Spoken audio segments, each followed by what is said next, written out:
여러분 안녕하세요. 저 되게 떨립니다. 이 메인 셰프님이 안 계시는데 이제 그 자리를 지켜야 된다라는 게 이렇게까지 떨릴 줄을 몰랐습니다. 그럼에도 불구하고 이 자리를 찾아주셔서 너무나도 감사를 드립니다. 우리 앞뒤 좌우에 계신 분들과 함께 서로 잘 오셨습니다. 한번 인사하겠습니다. 잘 오셨습니다. 잘 오셨습니다. 잘 오셨습니다. 네, 그리고 찾아와 주셔서 너무나도 감사를 드립니다. 맛집의 명성을 이어가고 또 우리 셰프님의 명성을 이어가기 위해서 저 진짜 많이 고생했거든요. 그런데 혹시라도 이 강의 내용이 조금 부족하다 싶으시더라도 그래도 참 애썼다라는 마음으로 이해해 주시면 너무나도 감사를 드리겠습니다. 자, 우리 오늘 본문에 오늘 말씀의 그 본문이라고 할 수 있는 말씀을 좀 같이 읽어 보겠습니다. 우리 요한복음 20장 31절입니다. 네, 강의 안에 보면은 가장 위에 있는 말씀이기도 하고요. 네, 강의하는 뒤편에 준비가 되어 있습니다. 네, 요한복음 20장 31절 말씀을 함께 읽어보겠습니다. 시작.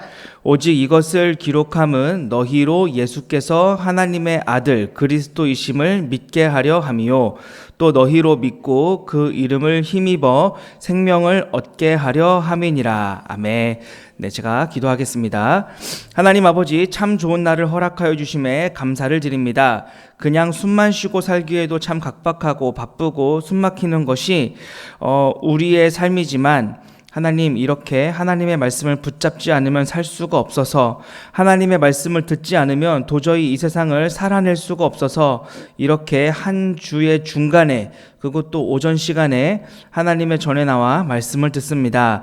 이 말씀이 우리로 세상을 능히 살아내는 것을 넘어 능히 이겨낼 수 있는 힘이 되게 하여 주옵소서. 이 모든 말씀 예수님의 이름으로 기도하옵나이다. 아멘. 제가 성경 한 군데를 좀 읽어보겠습니다. 강의 안에는 없는 내용인데요.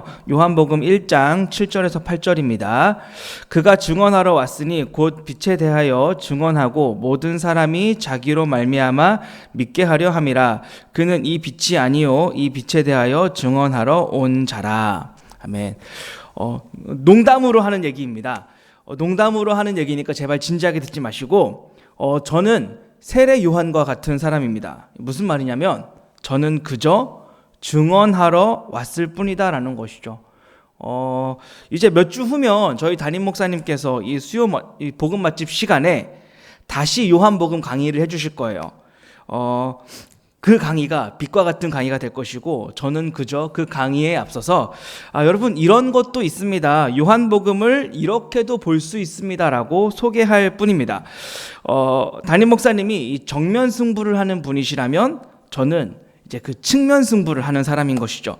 그러니까 오늘은 이 앞서 말씀드린 것처럼 요한복음을 이렇게도 볼 수 있구나, 요한복음 안에 이런 것들이 숨어 있구나 라고 하는 것을 아는 정도로, 이렇게 보니까 또 재밌기도 하네, 흥미롭네 정도로 들어주시고, 이렇게 측면 승부로 봐도 재미있는 요한복음을 정면 승부로 보면은 얼마나 더 재미있을까 정도의 피드백이 있으면 저는 만족할 수 있을 것 같습니다.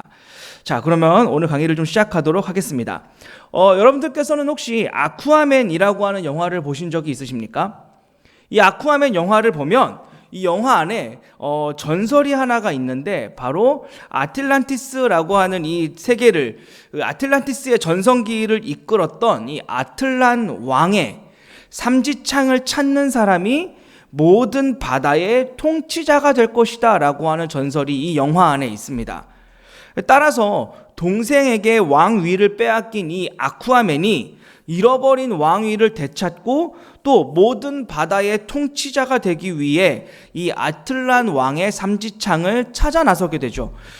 사람들은 그것은 전설일 뿐이다, 어떻게 그런 일이 일어나겠느냐라고 말렸지만, 아쿠아맨은 자신의 잃어버린 왕위를 되찾을 수 있는 유일한 방법, 모든 바다의 통치자가 될 수 있는 유일한 방법은 그것밖에 없다며 정말로 죽을 고비를 넘긴 끝에 결국 이 아틀란 왕의 삼지창을 찾아내게 됩니다. 그리고 이 아틀란 왕의 삼지창을 들고 자신의 왕위를 빼앗은 동생 앞에 섰을 때 동생을 따르던 사람들까지도 이제는 저 아쿠아맨이 우리의 왕이다 라고 하면서 이 아쿠아맨의 명령을 따랐고 모든 바다 생물들까지도 이 아쿠아맨을 위해서 싸우게 되죠.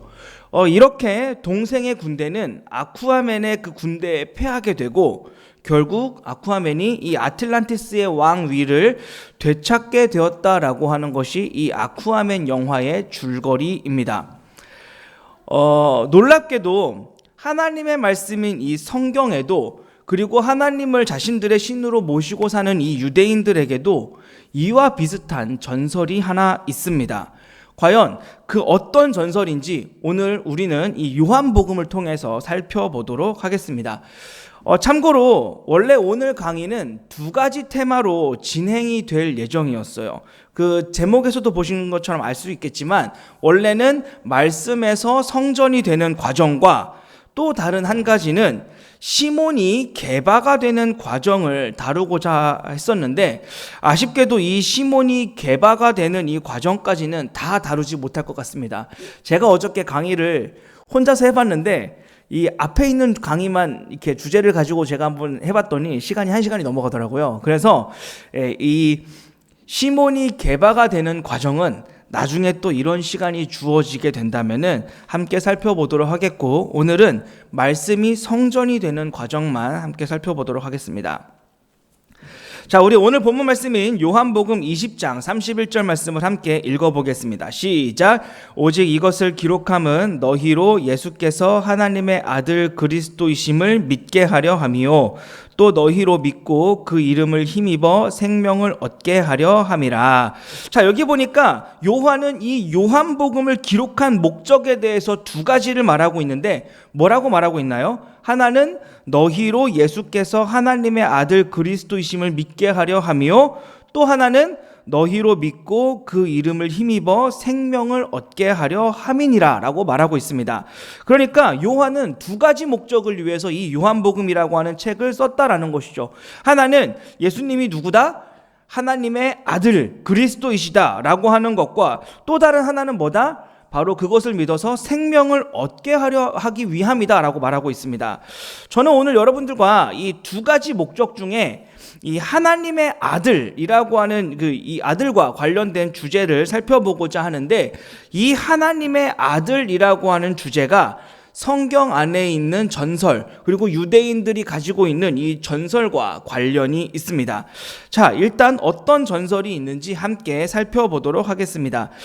때는 이 다윗이 하나님을 위하여 성전을 건축하고 싶다고 말할 대로 거슬러 올라갑니다. 우리 사무엘하 7장 12절에서 14절을 함께 읽어보겠습니다. 시작. 내 수완이 차서 내 조상들과 함께 누울 때에 내가 내 몸에서 날 내 씨를 내 뒤에 세워 그의 나라를 견고하게 하리라. 그는 내 이름을 위하여 집을 건축할 것이요 나는 그의 나라 왕위를 영원히 견고하게 하리라. 나는 그에게 아버지가 되고 그는 내게 아들이 되리니 그가 만일 죄를 범하면 내가 사람의 매와 인생의 채찍으로 징계하려니와. 자, 여기 보면은 다윗은 하나님을 위해 하나님의 집인 성전을 짓고 싶어 했습니다. 이 다윗이 성전을 짓고 싶어 한 이유는 우리가 아는 것처럼 자기는 이렇게 화려하고 좋은 궁전에 살고 있고 위대하신 하나님은 자신들이 섬기고 있는 신인 하나님은 천막이라고 할 수 있는 성막에 거주하고 계셨기 때문이죠. 그러니까 하나님을 보다 더 잘 모시고 자신에게 승리를 허락하신 이 하나님의 영광스러움을 이 땅에 나타내고자 하는 마음에 다윗은 성전을 짓고 싶어 했습니다. 이러한 모습은 이 성경의 배경이라고 할 수 있는 고대 근동 지역에서 흔히 찾아볼 수 있는 모습인데요. 무슨 말이냐면 이 고대 근동 지역에서는 신을 모시고 있는 왕이 전쟁에서 승리한 뒤에 전리품과 같이 짓는 것이 신전이었다라는 것이죠. 전쟁을 하고 승리했을 경우 그 승리한 곳에, 그 승리한 지역에 신전을 지어서 승리를 선물한 그 자신들의 신에게 영광을 돌리고 승리를 선물한 그 신의 영광스러움을 신전을 통해서 표현했다라는 것입니다. 우리가 아는 것처럼 다윗은 정말로 많은 전쟁을 했고 하나님께서는 그런 다윗에게 항상 승리를 허락하셨습니다. 주변 나라들은 다윗을 두려워했고 다윗을 존경했으며 다윗의 하나님을 찬양했습니다. 그리고 바로 그때 이 다윗은 하나님께 성전 짓기를 구한 것이죠. 하나님, 내 집은 이렇게 호화로운데 나에게 승리를 허락한 하나님의 집은 이렇게 초라해도 되겠습니까? 나는 이렇게 좋은 건물에서 사는데 나에게 승리를 허락한 하나님은 이렇게 천막에 계셔도 괜찮겠습니까? 하나님은 내게 승리를 허락한 분이시니 하나님의 신전을 지어서 하나님의 영광스러움을, 나에게 승리를 허락하신 그 하나님의 영광스러움을 이 땅에 나타내고 싶습니다 라고 기도를 하니까 하나님께서는 어떻게 대답을 하셨느냐, 이렇게 말씀하셨습니다. 우리 사무엘하 7장 11절을 같이 한번 읽어보겠습니다. 시작. 전에 내가 사사에게 명령하여 내 백성 이스라엘을 다스리던 때와 같이 아니하게 하고 너를 모든 원수에게서 벗어나 편히 쉬게 하리라.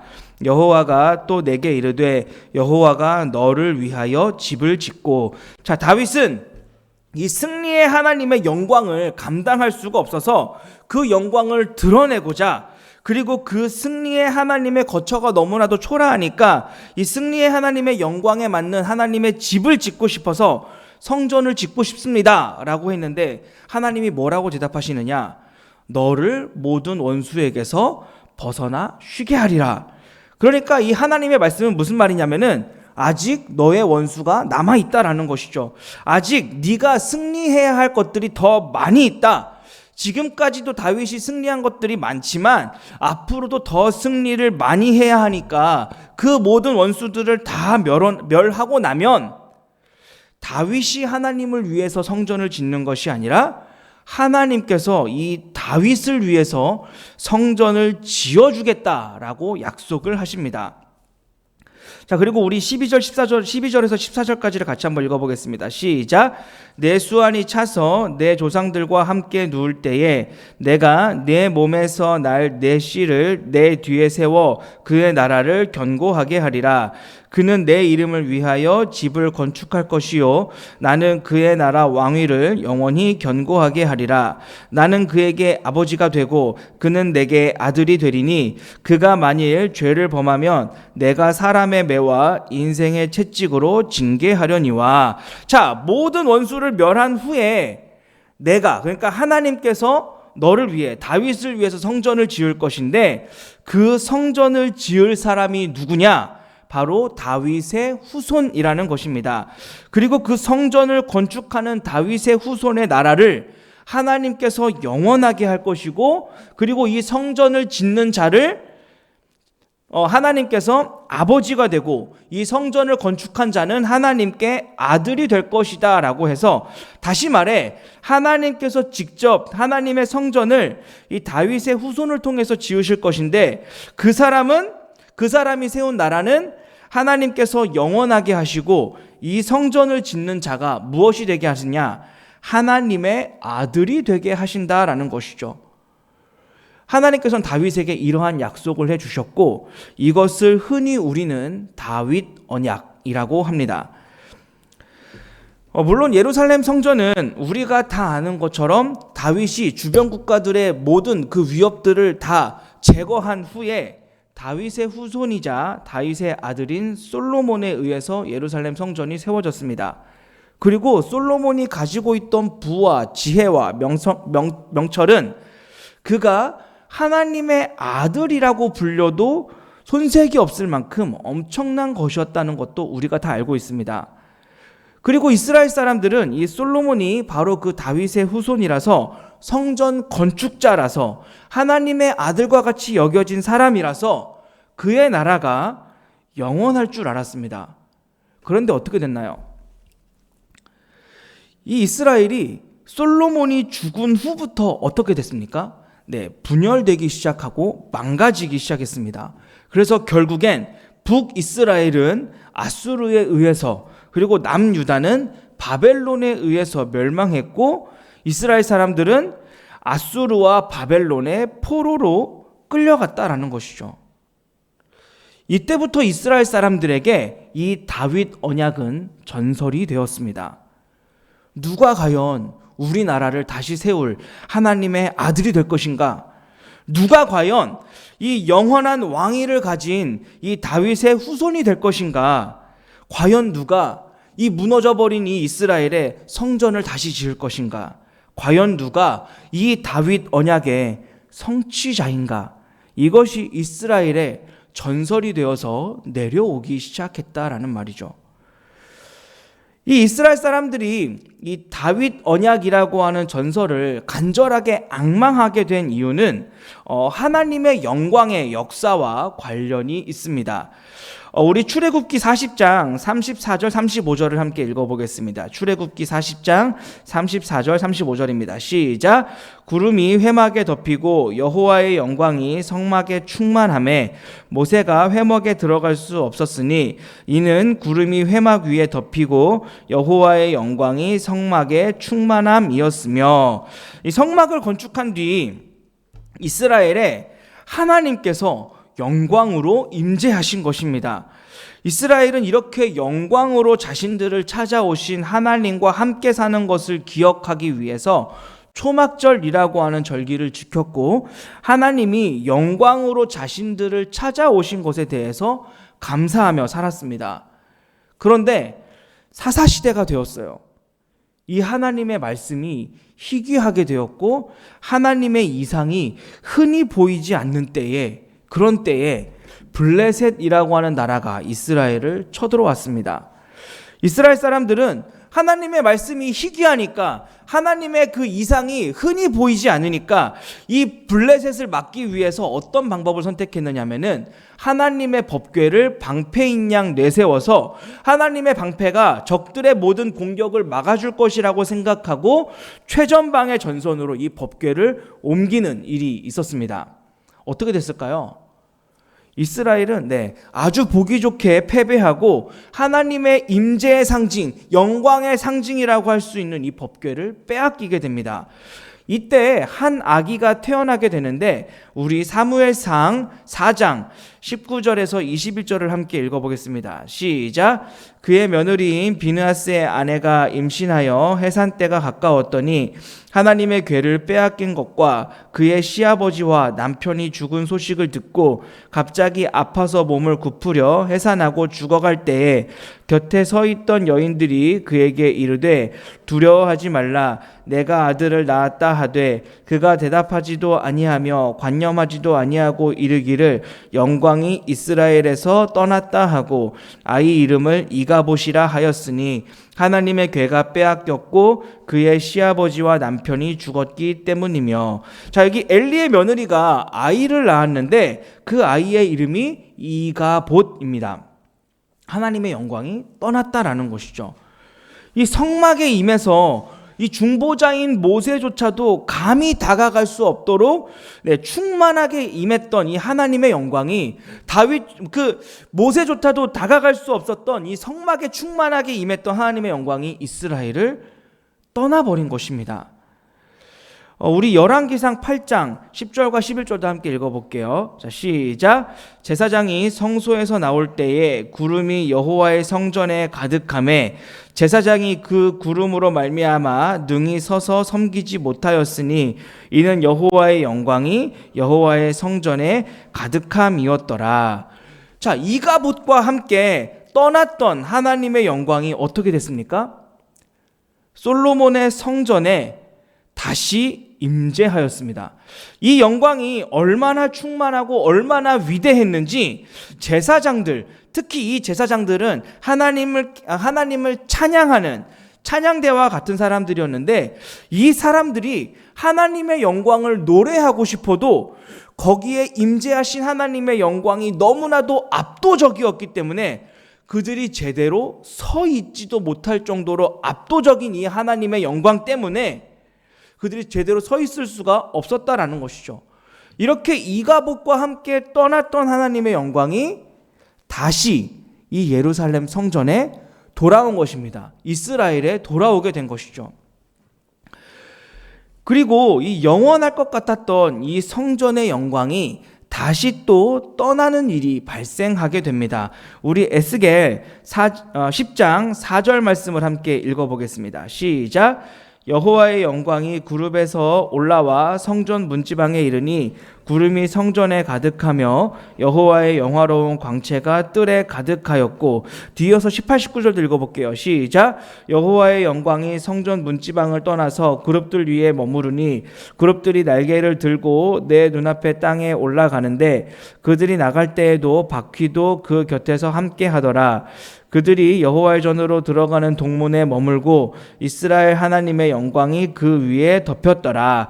마지막으로 우리 11장 23절 24절도 같이 한번 읽어보겠습니다. 시작.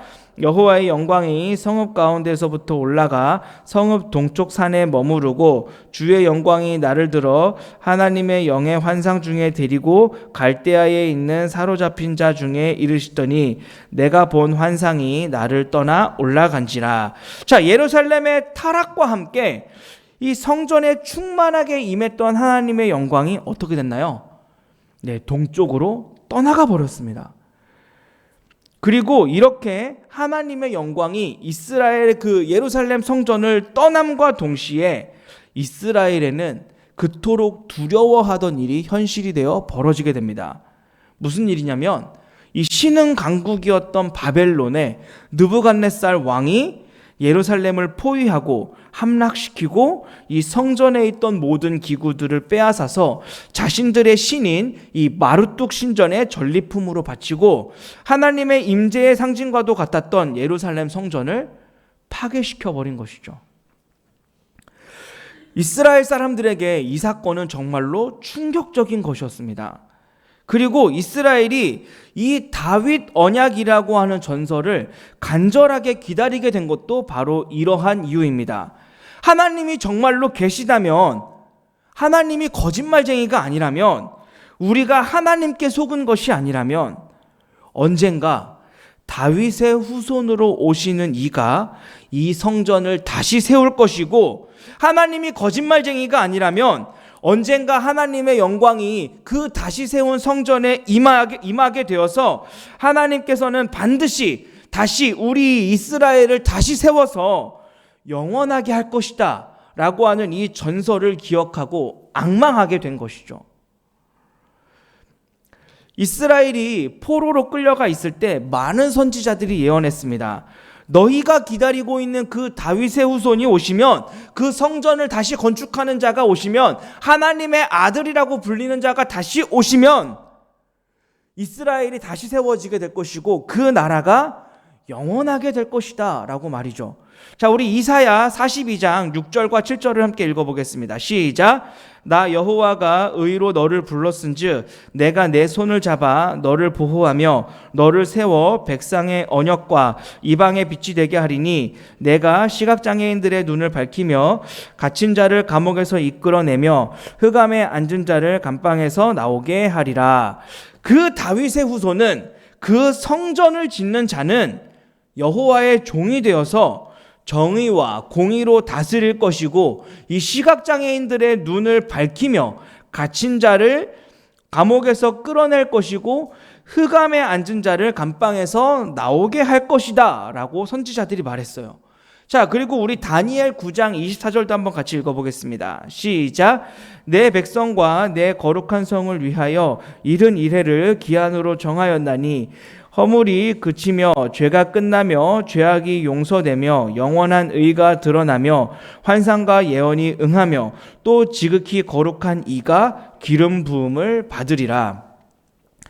포로로 끌려간 이스라엘 사람들은 이런 선지자들의 말을 들었고 이 다윗의 후손을, 성전을 짓는 자를, 하나님의 아들이라 불리는 그 자를 기다리며 포로 생활을 이겨냈습니다.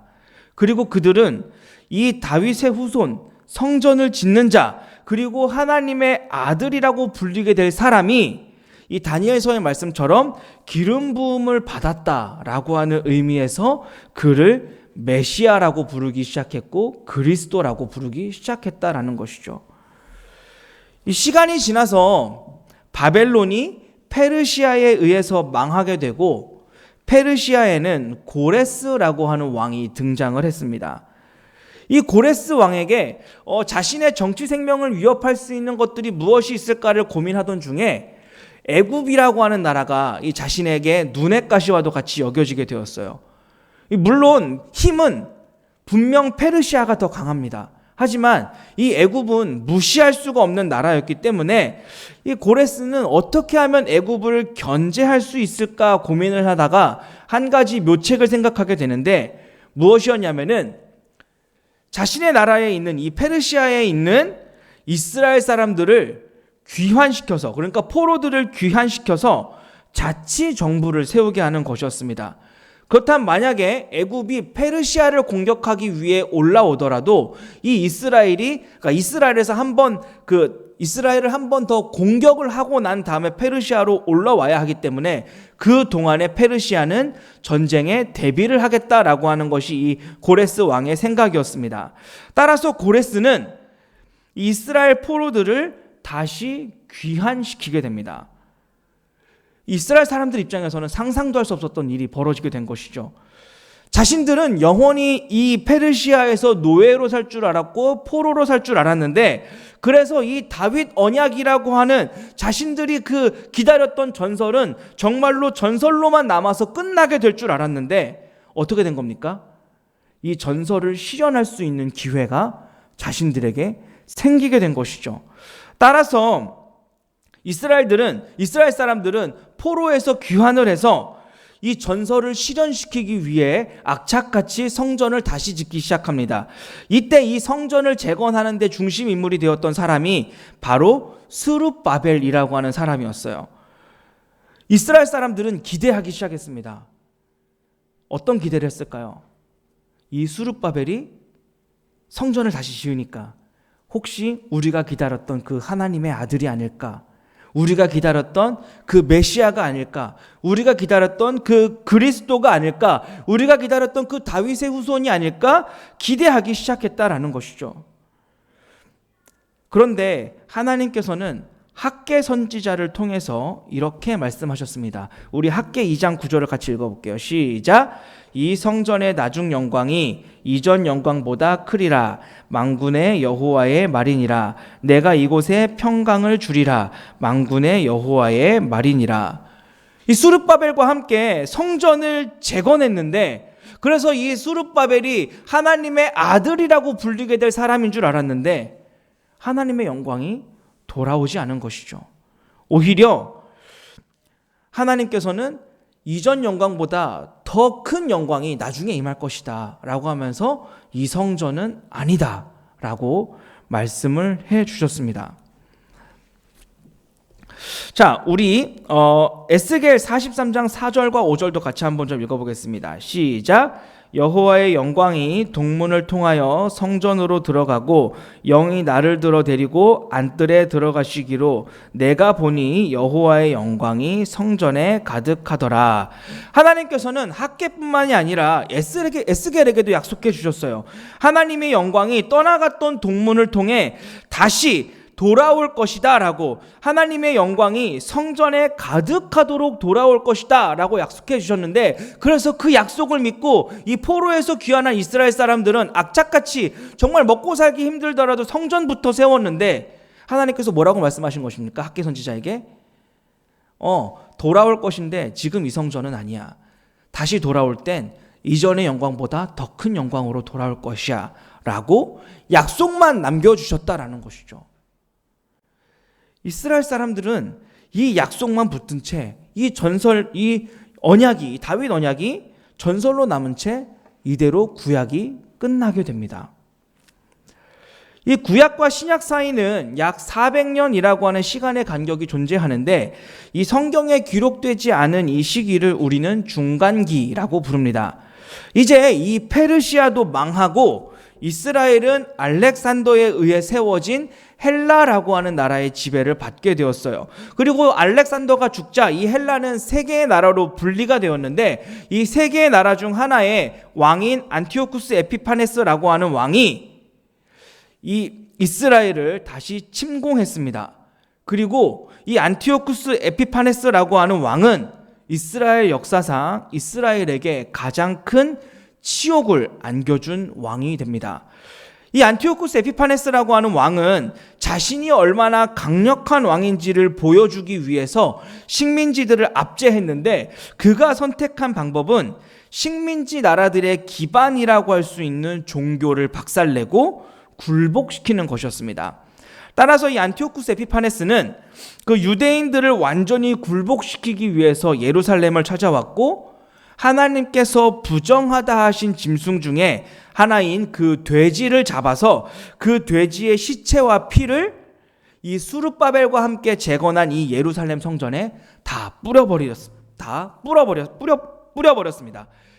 자, 그리고 자신이 섬기는 신인 이 제우스 신상을 이 성전 중앙에 있는 지성소에 세웠어요. 그리고 이 모세의 글을 가지고 있는 사람들은 무조건 사형을 시켰고, 이 안티오쿠스 에피파네스가 얼마나 잔인하냐면은, 이스라엘 사람들은 자녀가 태어나면 8일 만에 할례를 하잖아요. 할례를 하는 부모는 십자가에 못을 박아 버렸고, 할례를 받은 아이까지도 살려두지 않고 십자가에 함께 목을 매달아 죽였습니다. 이스라엘 사람들은 이런 안티오쿠스의 그 무력 정치에 분노하기 시작했고, 그 안티오쿠스 에피파네스의 그 정치가 불안정한 틈을 타 마카비라고 하는 제사장을 중심으로 군대를 조직했습니다. 그리고 이 안티오쿠스 에피파네스의 그 정치가 흔들리고 있을 때 이 마카비와 이 마카비를 따르는 군인들은 그 게릴라전을 통하여서 예루살렘에 거주하는 그 안티오쿠스의 그 헬라 군대를 격파하고 결국 예루살렘 성전을 되찾고 이스라엘의 독립을 이루게 됩니다. 우리는 이것을 마카비 혁명이라고 하고, 이것은 예수님 당시에 그 열심당에 영향을 주게 되죠. 그리고 이스라엘 사람들은 이 독립을 한 날, 이 날을 이제 하누카라고 하는 수전절로 지키게 됩니다. 자, 이 마카비가 예루살렘 성전을 되찾고 가장 먼저 한 일은 제사장답게 이 성전을 청결하게 하는 일이었어요.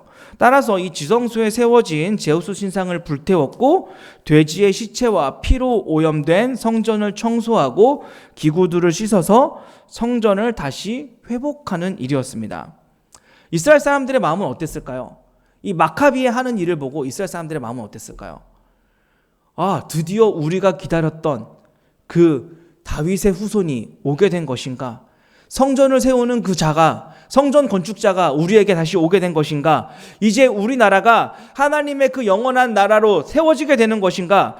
기대하고 또 전설의 실현을 기대했다라는 것이죠. 그런데 어떻게 되었을까요? 하나님의 영광이 돌아오지 않는 것입니다. 결국 이 마카비도 자신들이 기다렸던 그 전설의 성취자가 아니었던 것이죠. 이 마카비는 이스라엘의 임시 왕이 되어서 이스라엘을 다스렸고, 그의 아들들이 몇 대를 거쳐가며 이스라엘의 왕이 되어 다스리기도 했지만, 이 처음부터 정치 기반이 확실했던 것이 아니었기 때문에 결국 이 헬라를 멸망시킨 로마에 의해서 다시 정복을 당하고, 이 예루살렘 성전에는 우리가 알고 있는 헤롯이라고 하는 분봉왕이 새로운 지도자가 되어서 세워지게 되었습니다. 자, 그리고 이런 배경 속에 누가 온 거예요? 이런 배경 속에, 네, 맞습니다. 우리 예수님이 오시게 된 겁니다. 요한은 이 요한복음 전체를 통해 예수님이 하나님의 아들이시라고, 다시 말해 혈통적인 아들뿐만이 아니라 다시 말해 예수님이 무엇이라고 말하고 있는 건가요? 성전 건축자이고 다윗 언약의 성취자인 메시아라고 증언하고 있는 것이죠. 그리고 요한복음 전체를 통해 예수님이 지은 성전이 도대체 어떤 성전인지, 그 성전의 기능은 무엇인지, 그리고 그 성전이 주는 유익은 무엇인지를 설명하고 있습니다. 따라서 요한복음은 처음부터 끝까지 이 성전과 관련된 단어들과 성전과 관련된 배경들로 가득한데, 문제는 무엇일까요? 네, 우리는 유대인이 아니다라는 것이죠. 유대인이 아니어서 그 배경들에 익숙하지 않은 것이고, 또 우리가 보는 성경은 또 무엇인가요? 네, 헬라어나 히브리어를 직역한 게 아니라 헬라어와 히브리어를 중국어로 번역한 것을 또 다시 우리가 한글로 번역해서 읽기 때문에 이 성경 안에서 성전과 관련된 단어들, 그리고 이 성전과 관련된 배경들을 우리가 쉽게 발견할 수 없다라는 것입니다. 따라서 저는 이 요한복음 어디에 성전과 관련된 단어들이 있고 그 성전과 관련된 배경들이 있는지를 지금 이 시간 소개하려고 합니다. 자, 먼저는 현재 지금 이스라엘 성전에 하나님의 영광이 있는 상태인가요? 없는 상태인가요? 네, 하나님의 영광이 없는 상태입니다. 에스겔의 환상에서 본 것처럼 하나님의 영광은 동문을 통해서 떠나가셨고 학개와 에스겔을 통해 다시 돌아올 것이고, 다시 돌아올 때는 어떻게 돌아온다? 이전 영광보다 더 큰 영광으로 돌아오겠다고 약속하신 상태입니다. 자, 먼저는 이 떠나간 영광이 어떻게 돌아왔는지를 함께 살펴보겠습니다. 우리 요한복음 1장 14절을 읽어볼게요. 자, 시작. 말씀이 육신되어 우리 가운데 거하심에 우리가 그의 영광을 보니 아버지의 독생자의 영광이요 은혜와 진리가 충만하더라. 자, 여기 보니까 말씀으로 계시된 예수님이 우리 가운데 거하신다라고 기록을 했는데, 여기에 거하다라고, 여기 거하다에 동그라미 쳐주시고, 이 거하다에 사용된 헬라어 단어는 성막과 성전이 이스라엘 진영에 머무는 그 방식을 설명할 때 사용된 단어입니다. 그러니까 성막이 이스라엘 진영 중에 있었다, 성전이 이스라엘 진영 중에 있었다, 그 있었다에 사용된 단어를 여기에 거하다에 사용했다라는 것이죠. 그러니까 요한은 예수님께서 육신을 입고 오신 모습이 마치 우리 중에 성막이 거하는 모습이고 성전이 거하는 모습이라고 설명하고 있는 것입니다. 더 놀라운 것은 우리가 이 예수님이라고 하는 성전을 통해 무엇을 보게 된다? 네, 아버지의 영광을 보게 되는데, 이 영광이 무슨 영광이냐? 은혜와 진리의 영광이라고 말하고 있습니다. 자, 우리 출애굽기 34장 6절을 같이 한번 좀 읽어볼게요. 출애굽기 34장 6절입니다. 시작. 여호와께서 그의 앞으로 지나시며 선포하시되 여호와라 여호와라 자비롭고 은혜롭고 노하기를 더디하고 인자와 진실이 많은 하나님이라. 자, 하나님께서는 모세를 통해 성막을 짓게 하시고 이 성막의 영광으로 임하신 후에 모세 앞으로 지나가시면서 말씀하시기를 나는 인자와 진실이 많은 하나님이다 라고 자신의 충만하신 영광에 대해서 설명하시기를, 모세조차도 감히 서 있을 수 없었던 이 영광에 대해서 하나님이 직접 설명하시기를 인자와 진실의 영광이다 라고 하셨습니다. 이 인자와 진실의 헬라어 표현이 무엇이냐? 방금 우리가 읽은 은혜와 진리라는 것이죠. 그러니까 성전으로 임하신 이 예수님을 통해 우리가 하나님의 영광을 보게 되는데, 이 영광은 완전히 새로운 영광이 아니라, 그러니까 이전에 없었던 영광이 갑자기 생겨난 것이 아니라 모세를 통해 최초의 성막에 임했던 그 영광이 이가봇으로 인해서 떠났지만 솔로몬의 성전에 다시 임했던 그 영광, 그래서 성가대도 그 찬양대조차도 감히 서 있을 수 없었던 그 압도적인 영광이 예루살렘의 타락과 함께 동쪽으로 떠났지만 그래서 다시 돌아오지 않았던 더 큰 영광으로 임하겠다고 약속했던 그 영광이 누구를 통해서 임했다라는 것입니까? 우리 예수님을 통해서 우리에게 돌아왔다라는 것입니다. 떠나갔던 그 영광이 더 큰 영광이 되어서 돌아왔다라는 것이죠.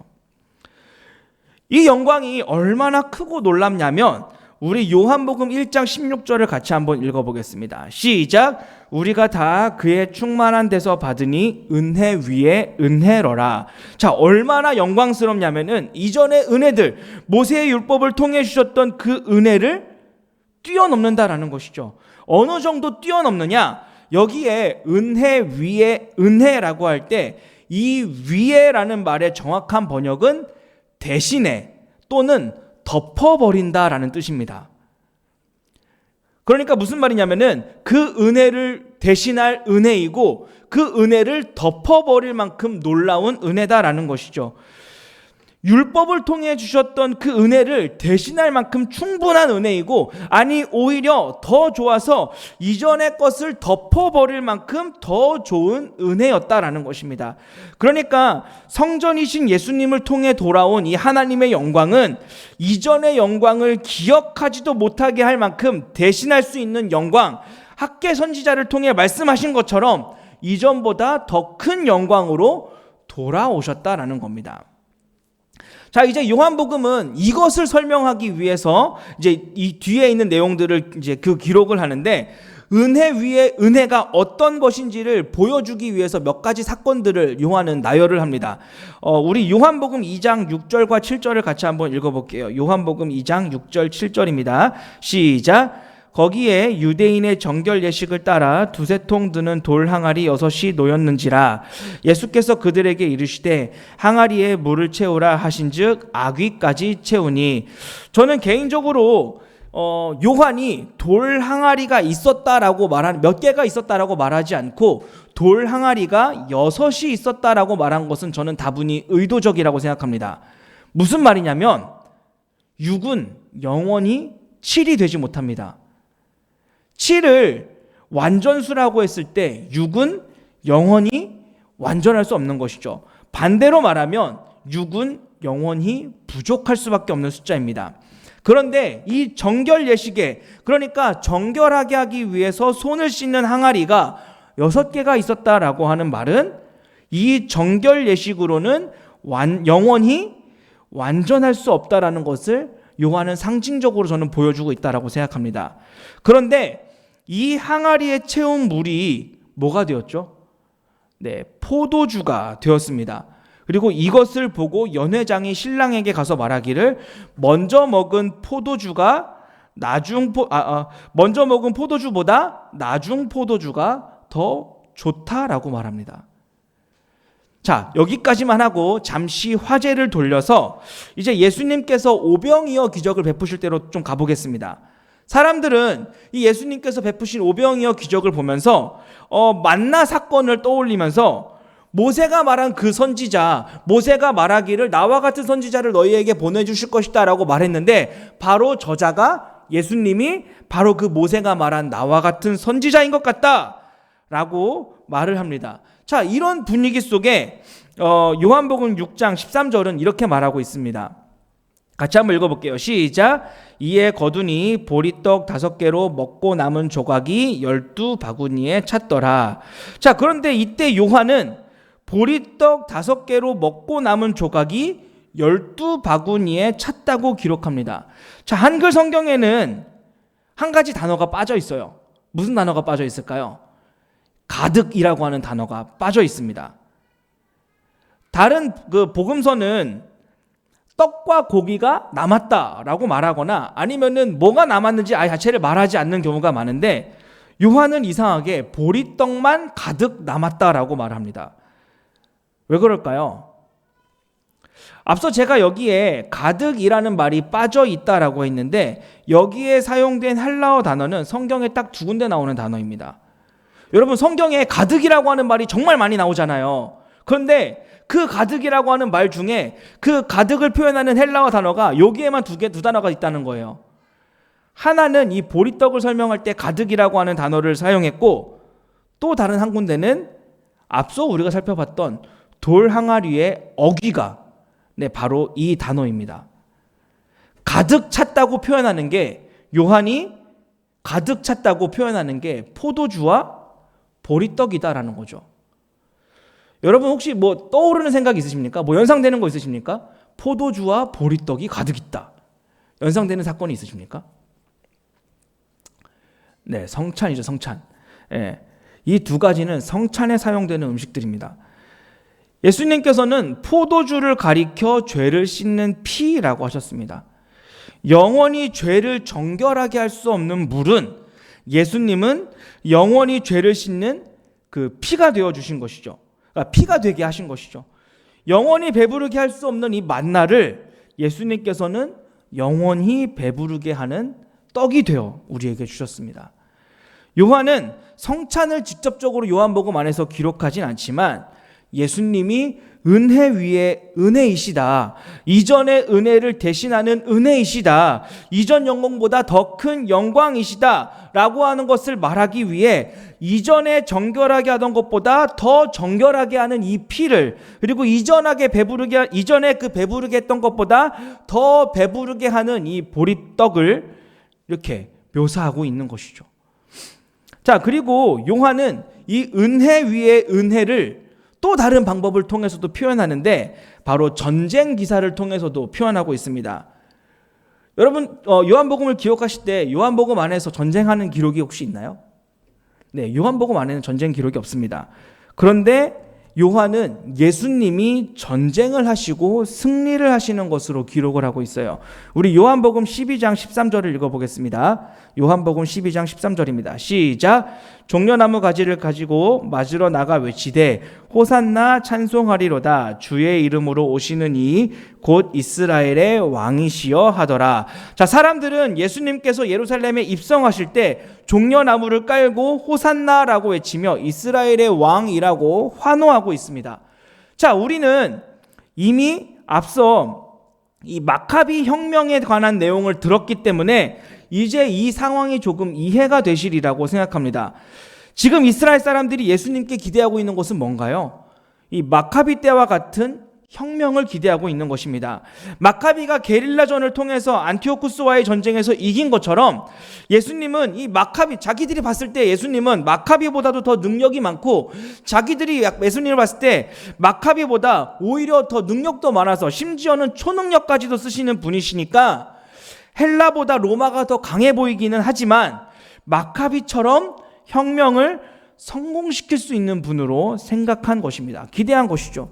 그리고 이런 예수님이 성전을 세우시기만 하면, 그리고 예수님은 족보상으로 다윗의 후손이시기도 하니까 모든 것이 완벽해지는 것이죠.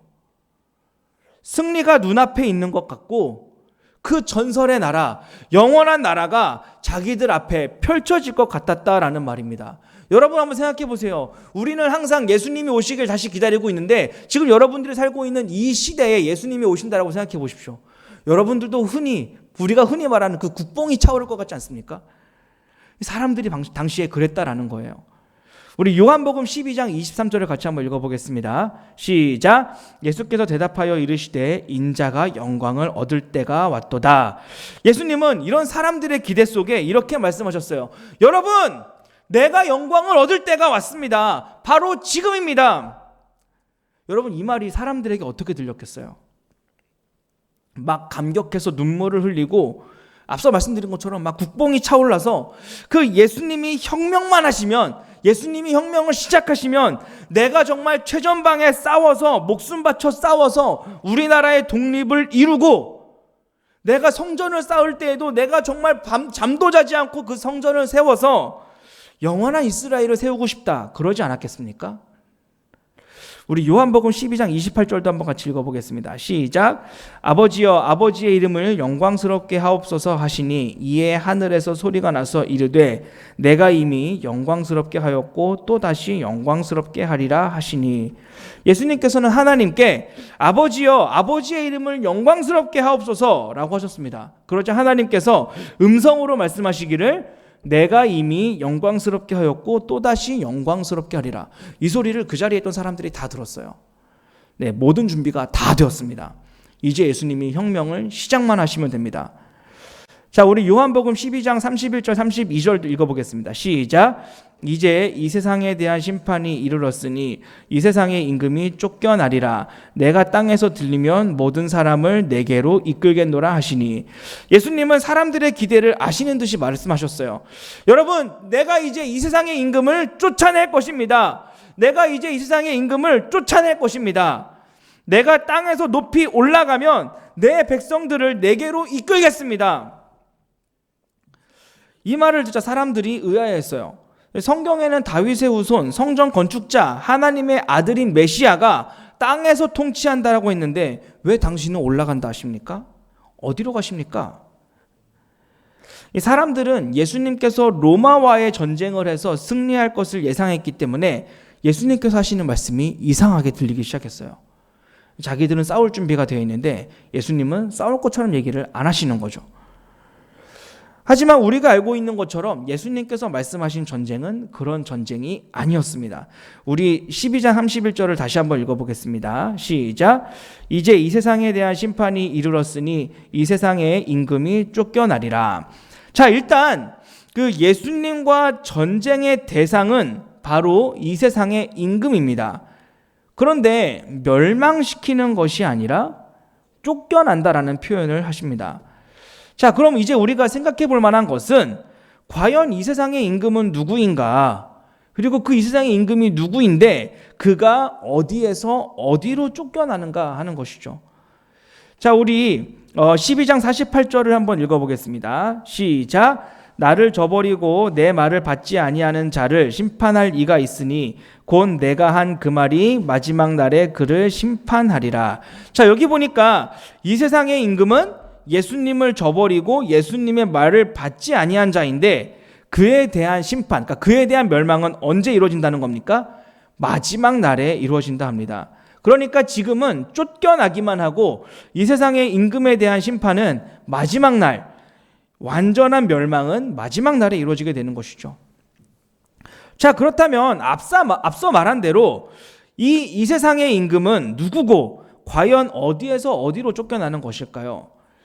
안타깝게도 이 요한복음이나 다른 요한의 책에서는 그 정체가 정확하게 나타나지 않지만 사도 바울은 이 에베소서 2장 2절에서 공중의 권세 잡은 자, 불순종의 아들들 가운데 역사하는 영으로 묘사를 하고 있습니다. 다시 말해 예수님께서 하시는 이 전쟁의 상대는 바로 마귀인 것입니다. 자, 그렇다면 이 마귀의 거처가 어디이길래 어디에서 어디로 쫓겨나는 것일까요? 여러분들께서 조금 혼란스러울 수 있지만 지금 제가 드리는 말씀이 이 성경이 말하는 것이니까 좀 정확하게 정리를 하시는 시간이 되었으면 좋겠습니다. 자, 먼저 구약에서 마귀의 거처에 대해서 어떻게 말하고 있는지를 한번 살펴보겠습니다. 우리 욥기 1장 6절입니다. 욥기 1장 6절 같이 한번 읽어보겠습니다. 시작. 하루는 하나님의 아들들이 와서 여호와 앞에 섰고 사탄도 그들 가운데 온지라. 욥기 1장에서 2장은 하나님과 마귀의 천상회의를 기록하고 있어요. 자, 가만 보면 지금 마귀가 어디 있나요? 우리가 생각했을 때 마귀는 어디에 있어야 되나요? 지옥에 있어야 되는데 지금 어디에 있습니까? 네, 하나님 앞에서 아들들과 함께 서 있습니다. 천상회의에 참석하고 있는 것이죠.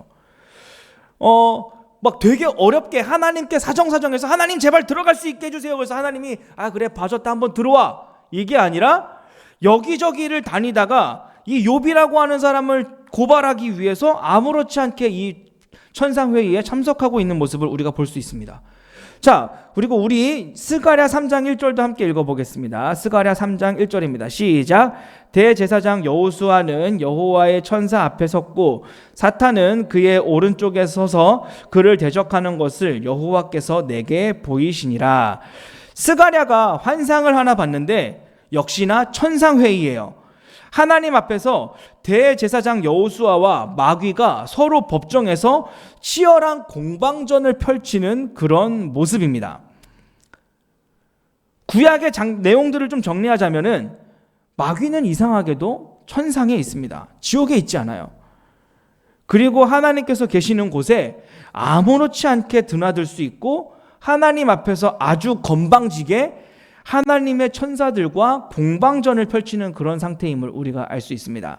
자, 신약에서는 어떤지 한번 살펴보도록 하겠습니다. 우리 요한계시록 12장 7절에서 9절을 함께 읽어보겠습니다. 시작. 하늘에 전쟁이 있으니 미가엘과 그의 사자들이 용과 더불어 싸울세 용과 그의 사자들도 싸우나 이기지 못하여 다시 하늘에서 그들이 있을 곳을 얻지 못한지라.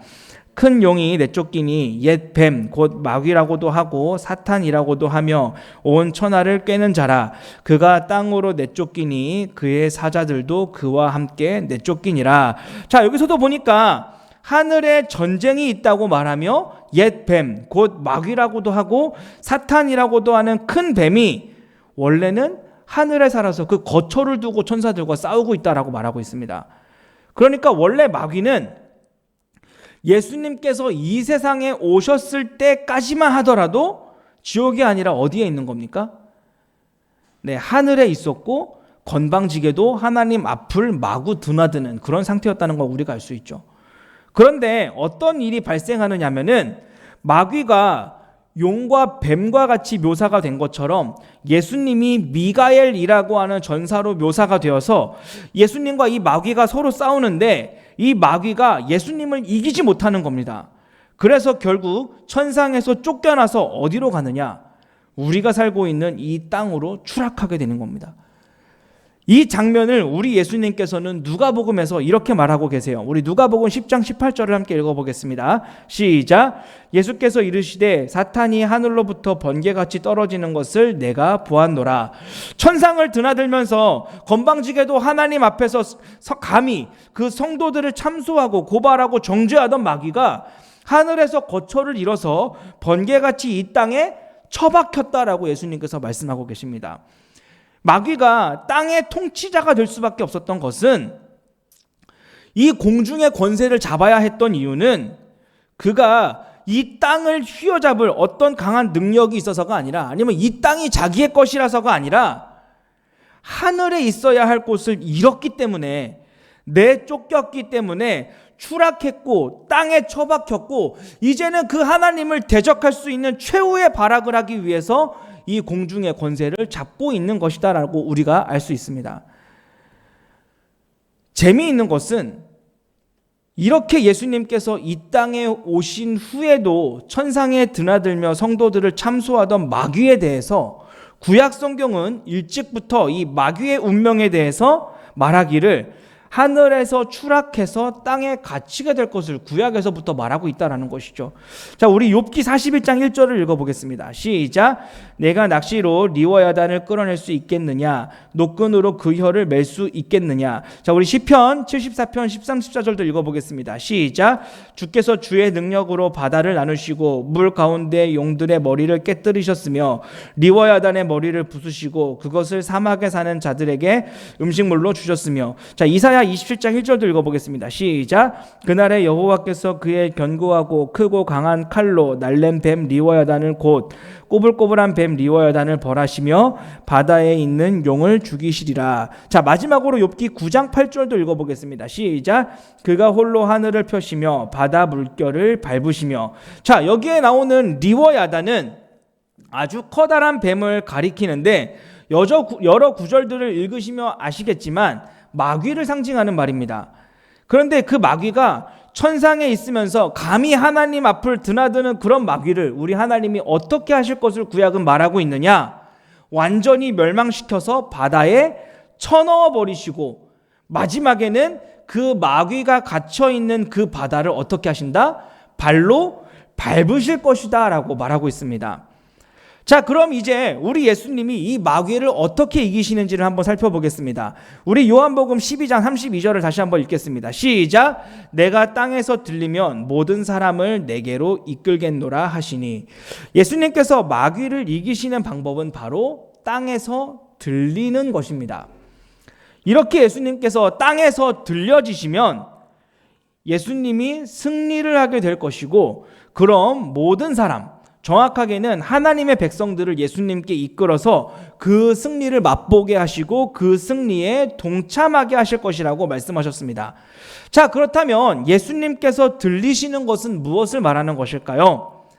이 들리다에 사용된 헬라어 단어는 요한복음 안에서는 세 군데에 사용되는데, 한 번은 여기 요한복음 12장이고 한 번은 요한복음 3장이고 마지막 한 번은 요한복음 8장입니다.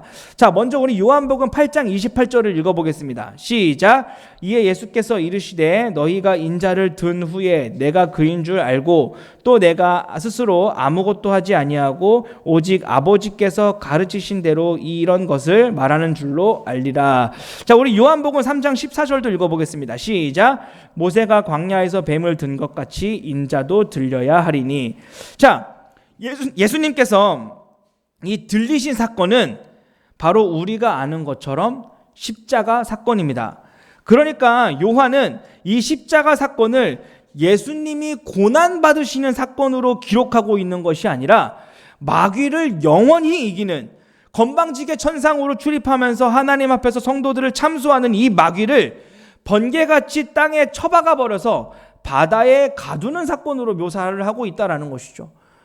실제로 여러분들이 요한복음을 읽어보시면 예수님이 고난받으시는 장면들을 요한은 다른 복음서의 기자들과는 조금 다르게 기록하는 것을 알 수 있습니다.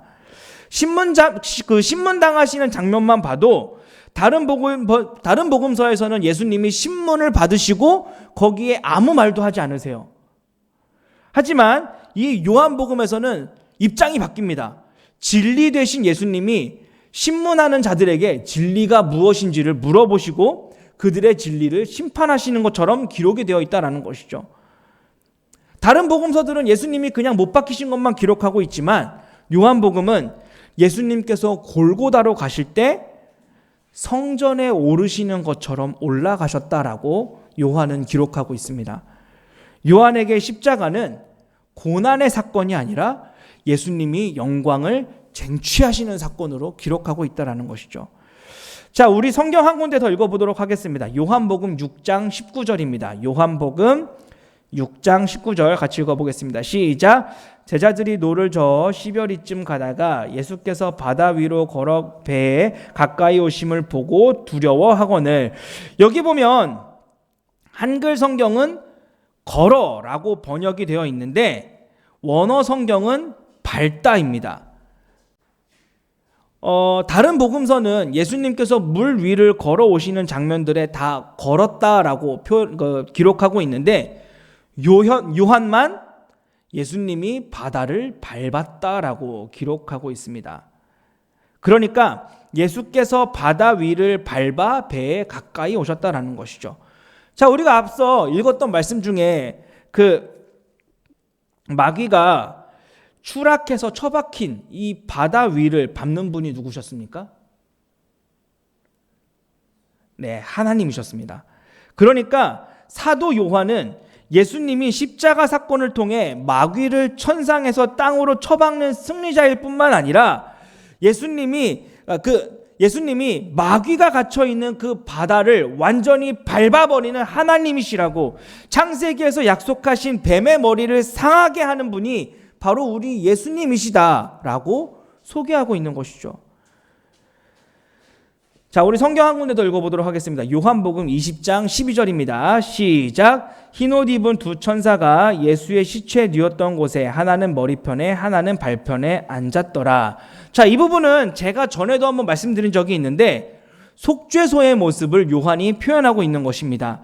요한은 예수님께서 부활하신 그 장소가 속죄소라고, 대제사장이 대속죄일에 하나님을 만나는 장소인 속죄소라고 말하고 있습니다. 이 속죄소는 어디에 위치해 있나요? 성전 가장 깊숙한 곳에 위치해 있습니다. 예수님께서 십자가로 승리하시고 부활하신 그곳에 뭐가 세워진 것입니까? 네, 성전이 세워진 것입니다. 자, 우리 에스겔 47장 1절도 한번 같이 읽어볼게요. 시작.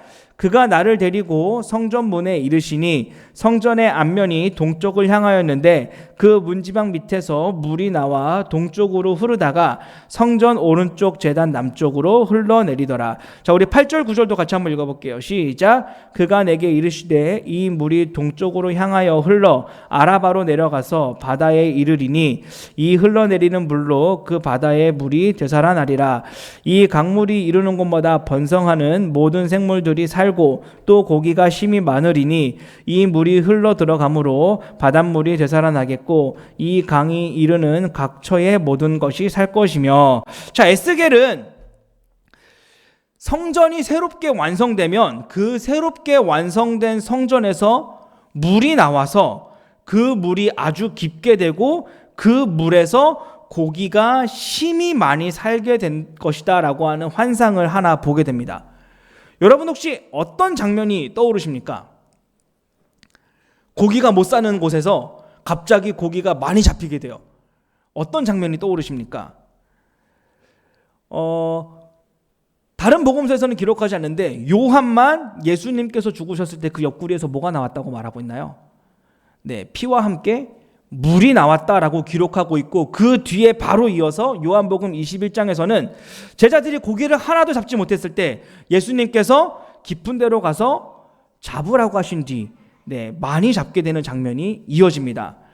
이 성전 대신 예수님께로부터 물이 흘러나와서 깊은 곳에 가서 그물을 내리라고 하신 뒤 많은 고기를 잡게 하신 것은 바로 이 에스겔 47장의 그 성전이 성취되는 장면이라고 할 수 있겠습니다. 자, 제가 되게 길게 얘기했는데 예수님의 승리를 제가 이렇게까지 얘기하는 이유는 앞서 다윗이 성전을 건축하려고 했던 이유가 혹시 이유를 기억하십니까? 다시 설명드리자면은 고대 근동 지역에서는 이 성전은 승리를 기념하는 전리품이자 기념비와 같았습니다. 그래서 다윗도 이 하나님의 승리를 기억하고 이 승리를 허락하신 하나님의 영광스러움을 드러내고자 기념하고자 성전을 지으려 했다라는 것이죠. 자, 이런 부분과 연관을 시키자면 예수님께서 마귀를 완전히 밟아 이기신 이 십자가와 이 부활하신 무덤은 하나님께서 이미 영광스럽게 하시고 또다시 영광스럽게 하실 승리의 기념비, 기념탑인 성전이 되는 것입니다. 자, 우리 사무엘하 7장 11절을 다시 한번 읽어볼게요. 시작. 전에 내가 사사에게 명령하여 내 백성 이스라엘을 다스리던 때와 같이 아니하게 하고 너를 모든 원수에게서 벗어나 편히 쉬게 하리라. 여호와가 또 내게 이르노니 여호와가 너를 위하여 집을 짓고. 자, 이전에 솔로몬이 지은 성전은 단순히 적국을 물리친 것을 기념하는 기념비였다면, 그런 기념비적 성전이었다면, 우리 예수님께서 지으신 성전은 모든 인류의 원수라고 할 수 있는 마귀를 물리친 기념비이고, 하나님께서 다윗에게 약속하신 모든 원수에게서 벗어나게 하신 뒤에 짓게 하겠다라고 하신 하나님께서 직접 지으신 기념비이자 기념탑인 성전이었다라는 것입니다. 이 성전이야말로 은혜 위에 은혜, 이전의 은혜를 대신할 수 있는, 이전의 은혜를 완전히 덮어버릴 은혜다라는 것이죠. 이러한 이유로 예수님이 성전을 지으신 하나님의 아들이다라는 것입니다. 사도 요한은 이 예수님이, 그 예수님이라고 하는 이 성전이 기능적인 측면에 있어서도 이전의 성전보다 더 뛰어나고 기능적인 측면에 있어서도 은혜 위에 은혜라고 말하고 있습니다. 두 가지 사건을 좀 살펴보려고 하는데, 하나는 사마리아 여인과의 대화이고 또 다른 하나는 시각장애인을 고쳐주신 일입니다. 자, 우리 먼저 요한복음 4장 20절을 읽어보도록 하겠습니다. 시작. 우리 조상들은 이 산에서 예배하였는데 당신들의 말은 예배할 곳이 예루살렘에 있다 하더이다. 다 아는 내용들은 좀 빼고, 사마리아 사람들은 오직 모세 오경만을 성경으로 인정하고 하나님을 섬기던 사람들이었습니다. 그러니까 모세 오경 뒤에 있는 내용들은 자신들에게 성경이 아니었던 거예요. 왜냐하면 우리가 아는 것처럼 모세 오경 외의 다른 책들은 남유다를 중심으로 기록되어 있기 때문에 이 사마리아 사람들은 이 책들을 거부하고 있는 것이죠. 거기다가 사마리아 사람들은 그리심산에 자신들 나름의 성전을 지어서 살았는데, 이들이 예루살렘 성전이 아니라 그리심산의 성전을 따로 지은 이유는 하나님께서 이스라엘을 애굽에서 건지신 후에 에발선에서는 그 저주를 선포하시고 이 그리심산에서는 축복을 선포하신 산이기 때문입니다. 그러니까 이스라엘에 가장 먼저 축복을 허락하신 산이 바로 이 그리심산이기 때문에 그곳에 성전을 지은 것이죠. 또한 아브라함이 하나님의 부르심을 받고 가장 먼저 도착해서 이 가나안 땅에 제단을 쌓은 곳이 세겜이라고 하는 곳인데, 이 세겜이 있는 곳이 그리심산입니다.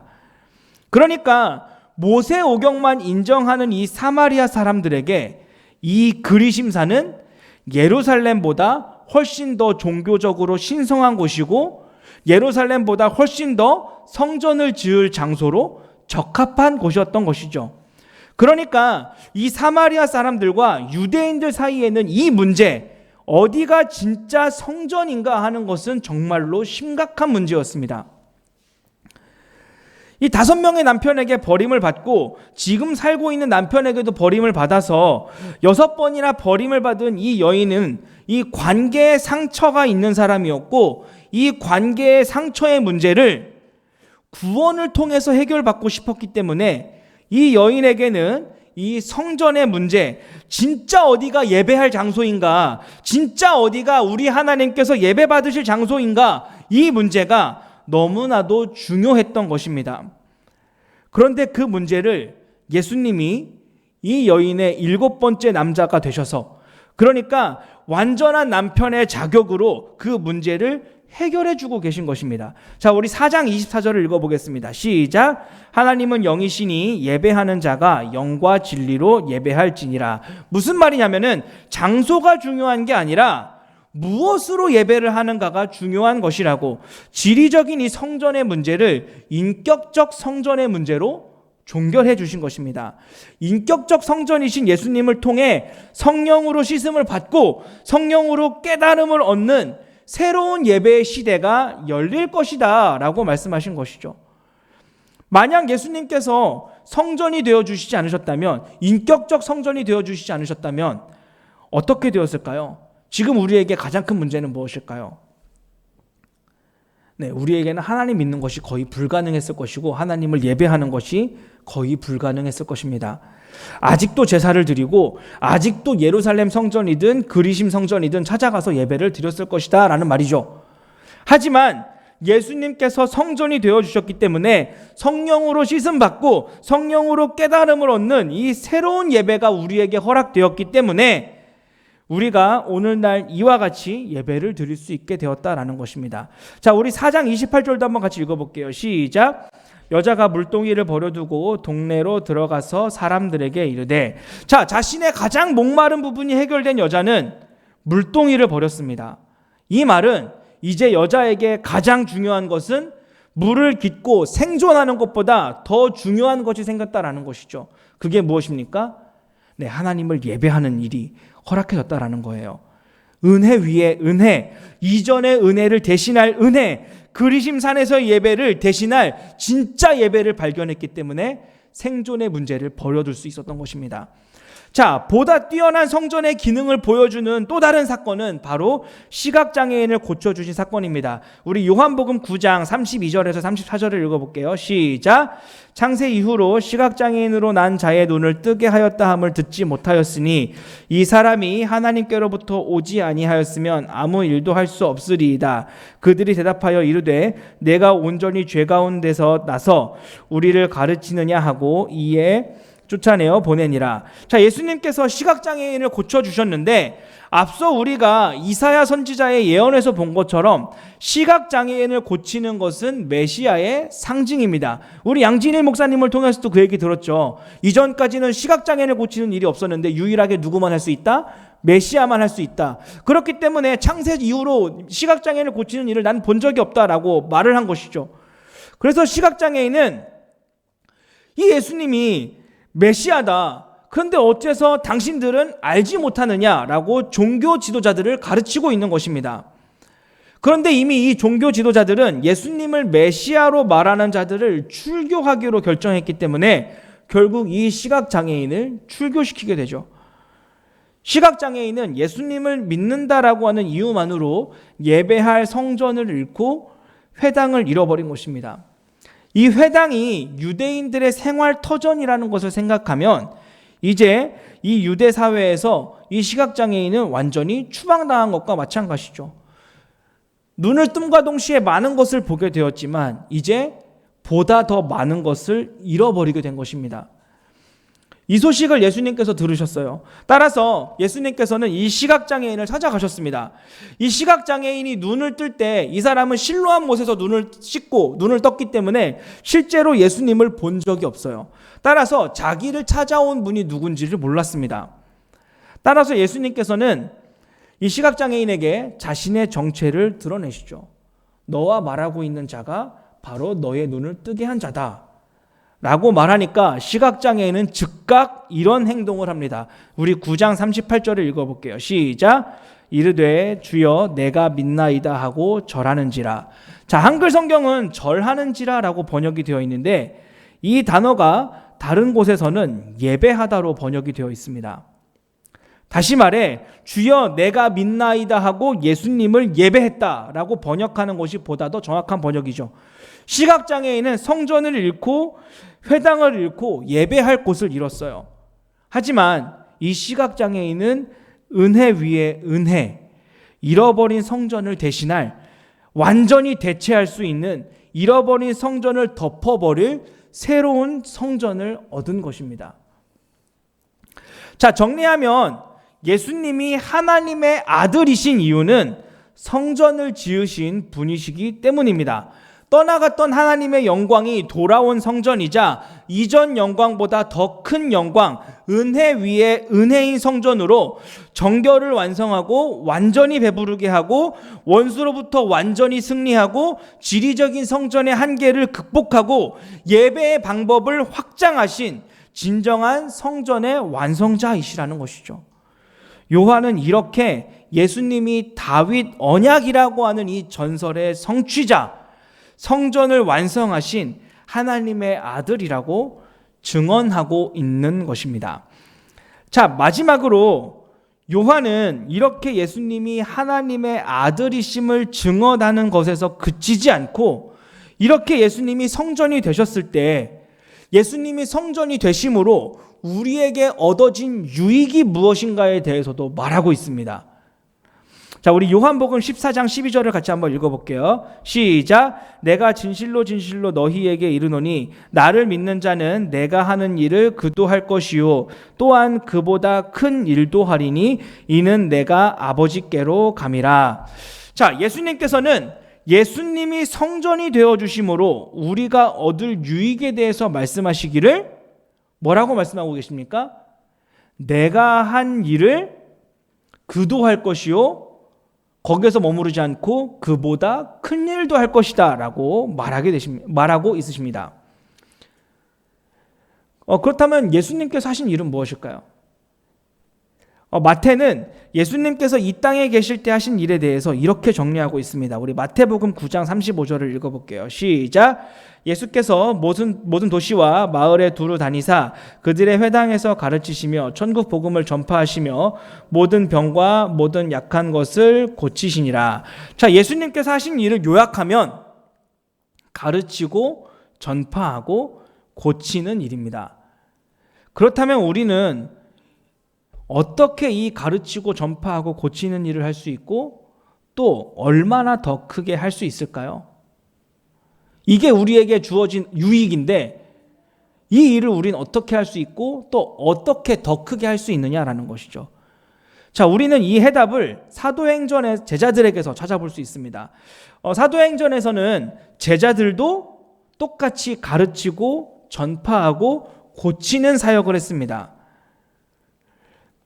예수님의 경우 그 가나안 지역으로 그 가르치고 전파하고 고치는 일이 제한적이었다면 제자들의 경우 모든 소아시아 지역과 유럽에까지 확장해서 가르치고 전파하고 고치는 일을 하는 것을 우리가 볼 수 있죠.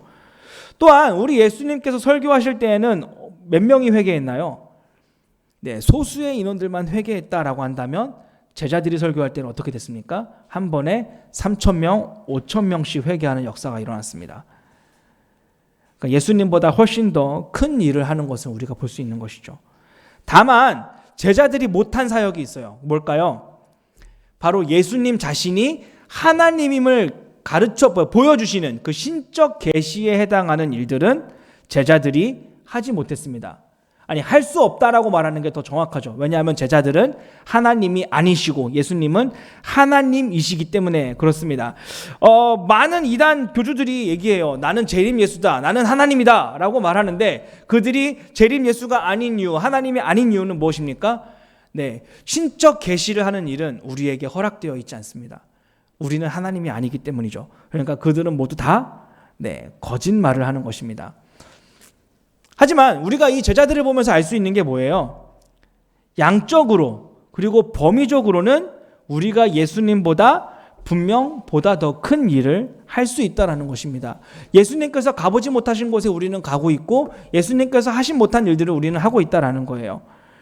이것이 예수님이 성전이 되심으로 가능해진 우리가 얻게 된 유익입니다. 우린 예수님보다 넓은 곳에, 많은 곳에 가서 가르치고 전파하고 고칠 수 있습니다. 자, 그렇다면 이런 일들이 어떻게 가능하느냐? 우리 예수님께서는 이 일이 가능하게 하는 방법도 가르쳐 주셨는데, 마지막으로 우리 요한복음 14장 14절을 함께 읽어보겠습니다. 시작. 내 이름으로 무엇이든지 내게 구하면 내가 행하리라. 우린 예수님의 이름으로 구하면, 다시 말해 기도하면 이 모든 일들을 할 수 있고 더 크게도 할 수 있습니다. 하지만 너무나 많은 분들이 이 유익을 사용하지 않습니다. 아니, 예수님이 성전이 되셨고 성전의 완성이시다라고 하는 것을 머리로는 알고 있는데 그것으로 우리가 무슨 유익을 얻게 되었는지조차 알지 못한 채 굉장히 무력한 신앙생활을 하고 있고, 심지어 예수님께서는 그 유익을 활용할 수 있는 방법까지도 가르쳐 주셨는데, 기도라고 하는 아주 쉬운 방법도 가르쳐 주셨는데, 우리는 바쁘다는 이유로, 피곤하다는 이유로 그 기도조차도 하지 않고 있다라는 것입니다. 기도하면 예수님께서는 자신이 행하겠다라고 하셨는데, 야, 내가 할게, 내가 해줄게, 넌 가만히 있어, 내가 다 해줄게, 기도만 해 라고 하셨는데, 우린 이런 능력을 갖고도, 이런 특권을 갖고도 그런 특권을 가지고 있다는 사실조차도 모른 채 너무나도 무기력한 신앙생활을 하고 있다라는 것입니다. 정리하겠습니다. 예수님은 하나님의 아들이십니다. 예수님이 하나님의 아들이신 이유는 예수님이 성전을 지으셨기 때문입니다. 자신의 육체로 지리적인 성전이 아니라 인격적인 성전을 지으셨습니다. 그리고 이 성전은 은혜 위에 은혜인 성전으로 이전의 성전을 완전히 대체하는 성전입니다. 그리고 우린 이 예수님이라고 하는 인격적 성전 때문에 기도를 통해 예수님께서 하신 일보다 더 큰 일을 할 수 있는 유익을 얻게 되었습니다. 올 한 해 우리 따스한 교회는 우리가 성전입니다 라고 하는 주제를 세웠습니다. 저는 성전된 우리 따스한 교회 성도분들이 예수님이라고 하는 인격적 성전으로 인해 얻은 이 유익을 기억할 수 있었으면 좋겠습니다. 그래서 어디서든 가르치고 어디서든 전파하며 무엇이든 고칠 수 있는 이동식 성전으로 사셨으면 좋겠습니다. 그리고 이 일은 무엇으로 가능합니까? 기도로 가능합니다. 아니, 정확하게 말하면 기도 외에 예수님은 다른 방법을 가르쳐 주지 않으셨기 때문에 기도로만 가능합니다. 기도하면 예수님께서 하신다고 하셨습니다. 기도하면 가르칠 수 있고, 기도하면 전파할 수 있고, 기도하면 고쳐질 것 같지 않던 사람이 고쳐질 수 있습니다. 올 한 해를 넘어 앞으로의 평생에 이 예수님의 성전 되심의 유익을 마음껏 누릴 수 있는 우리 따스한 교회가 되었으면 좋겠습니다. 더 많은 곳에 더 많은 사람들에게 가르치고 전파하고 그들의 마음을 고치는, 예수님께서 하신 일보다 더 큰 일을 하는, 예수님께서 허락하신 그 유익을 마음껏 누리는 우리 따스한 교회가 되었으면 좋겠습니다. 네, 함께 기도하겠습니다. 다 같이 오늘 말씀을 위해서 기도하실 때, 하나님, 예수님은 하나님의 아들이십니다. 예수님께서는 성전을 지으신 모든 원수를 멸하시고 영원한 나라를 세우신 분이심을 믿습니다. 예수님이 성전이 되셨기 때문에, 인격적인 성전이 되셨기 때문에 우리가 영과 진리로 성령을 통해 죄 씻음을 받고 성령을 통해 깨달음을 얻어 예배할 수 있습니다. 이런 성전이 되신 예수님 외에는 다른 길도 다른 방법도 없는 줄로 믿사오니 예수님을 아는 일에 더욱 힘쓰게 하여 주시옵소서. 또한 예수님께서 인격적인 성전이 되셔서 우리가 예수님께서 하신 일을 할 수 있고 또 보다 더 큰 일도 할 수 있는 줄로 믿사오니 기도하는 것으로 가르치고 기도하는 것으로 전파하고 기도하는 것으로 사람을 고치는 이 유익을 마음껏 누리며 살게 하여 주옵소서. 이 유익으로 이 세상을 이기며 살게 하여 주옵소서. 말씀을 기억하며 묵상하고 또 개인적인 기도의 시간을 통해 성전 되신 예수님을 마음껏 누리는 시간이 되었으면 좋겠습니다. 자, 우리 함께 기도하겠습니다. 살아서 역사하시는 하나님 아버지, 하나님께서는 예수님을 통하여서 우리에게 인격적인 성전을 세워 주셨습니다. 하나님을 만나고 하나님을 예배하고 하나님을 즐거워하며 또한 예수님을 통해서 죄의 씻음을 얻고 또한 하나님 말씀을 깨달아 알 수 있는 기회를 우리에게 허락하여 주셔서 하나님을 예배할 수 있게 하여 주셨습니다. 하나님, 또한 하나님께서는 예수님을 통하여서 우리 모든 사람의 원수라고 할 수 있는 마귀를 하늘에서 땅으로 쳐박아 버리셨고 또한 하나님 바다에 가두셨으며 또한 우리 예수님을 통하여서 그 마귀를 완전히 밟아 이기시고 멸망하게 하셨습니다. 하나님, 우리가 이 예수님의 승리를 기억하며 살아갈 수 있게 하여 주시옵소서. 성전 되신 예수님을 통하여서 우리가 이제는 가르치는 일이 가능해졌고 전파하는 일이 가능해졌고 또한 하나님 사람을 고치는 일이 가능해졌음을 알고 또한 하나님 그 유익을 우리가 기억하며 살아갈 수 있게 하여 주시옵소서. 막연하게 우리가 예수님이 성전 되셨다라고 하는 사실을 머리로만 아는 것이 아니라 이제는 가르치고 전파하고 고치는 것으로 그 성전 되신 예수님을 우리의 삶으로서 살아낼 수 있는 우리 모든 따스한 교회가 되어질 수 있도록 주님 인도하여 주시옵소서. 하나님, 무력한 신앙생활을 하기보다는 하나님 이 모든 것들 기도로 가능하다라고 하여 주셨사오니 기도로만 가능하다고 하여 주셨사오니 하나님 이 힘든 세상을 살아가면서 숨막히는 세상을 살아가면서 하나님 우리가 더욱더 많이 기도할 수 있게 하여 주시옵소서.